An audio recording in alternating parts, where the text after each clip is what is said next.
Bem, vamos estudar um pouco agora sobre o margin e o padding, tá? Vou criar aqui uma div, vou atribuir um ID chamado exemplo, vou colar um texto e vou fechar essa div, tá? Vamos para o CSS, vamos colocar aqui exemplo e vamos lá. Vou colocar um background color, green, colocar a cor da fonte, um branco em hexadecimal. Eu vou colocar uma largura nessa div de 500 pixels. Beleza. Vamos abrir o navegador. E temos aí o nosso texto e a nossa div, tranquilo? Então vamos começar pelo padding. O que é o padding? É um espaçamento interno, tá? Que a gente pode adicionar aqui em torno do elemento, tá? A gente pode colocar um espaçamento aqui na parte superior, no lado esquerdo, no lado direito e aqui na base, tranquilo? Então a gente pode declarar esses espaçamentos individuais, ou seja, eu quero colocar um espaçamento na parte superior, então é um padding top. Eu vou colocar aqui, ó, 10 pixels, tá? Se a gente atualizar o navegador, temos um espaçamento aqui na parte superior de 10 pixels. Então, podemos repetir esse mesmo procedimento para todos os lados, tá? Então, eu posso adicionar aqui, ó, um padding right de 20 pixels, um padding bottom, que é na parte inferior, que é na base, de 30 pixels, e um padding left de 30 pixels.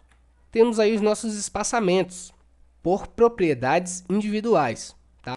Mas a gente pode encurtar esse código, já que a gente está trabalhando com padding, para a gente não precisar declarar cada lado individual, a gente pode simplesmente colocar um padding, colocar 2 pontos, e aí no sentido horário, a gente vai colocando os valores de cada lado, tá? Começando pela parte superior. Então vamos colocar aqui 10, vamos para o lado direito, 20, para a base, 30 pixels, e no lado esquerdo eu coloquei 30 pixels também, né? 30 pixels. E aí ponto e vírgula. Então a gente pode descartar aqui essas propriedades individuais. Então tudo certo. Se a gente atualizar, vai permanecer do mesmo jeito. Tranquilo? Então o padding é isso, é um espaçamento interno. Agora perceba uma coisa. A nossa div, ela tem 500 pixels de largura, certo? Só que o seguinte, nós adicionamos um espaçamento no lado esquerdo e no lado direito. No lado direito foi 20 pixels, certo? E no lado esquerdo 30 pixels. Então, ela vai ter 550 pixels de largura. 500 pixels aqui de largura, mais 50 de espaçamento. Se a gente inspecionar aqui, ela ficou com 550 de largura. Tranquilo? Isso ia acontecer também se a gente tivesse declarado aqui uma altura. 200 pixels. Se a gente atualizar aqui, olha só. Ele ficou com altura de 240, tá? Por quê? Bom, isso por só de espaçamento nós temos 40 pixels. 10 na parte superior e 30 na base, tá? Então, tranquilo. Vamos então para a margem. Criar mais uma div aqui. Colocar exemplo 2. Vou colar esse mesmo texto.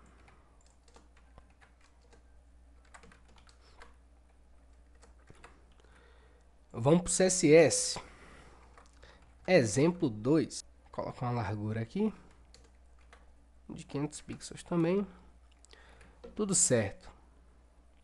Temos aí a nossa div exemplo 1 e exemplo 2. E perceba que a exemplo 2 está colada com a exemplo 1, tá? Que está aqui em cima. E também ela está colada ao lado esquerdo.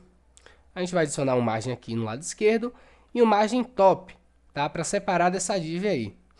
O margem funciona da mesma maneira. A gente pode trabalhar com as propriedades individuais, colocando aí uma margem top de 20 pixels. Já vai fazer ela separar da outra div. Olha só.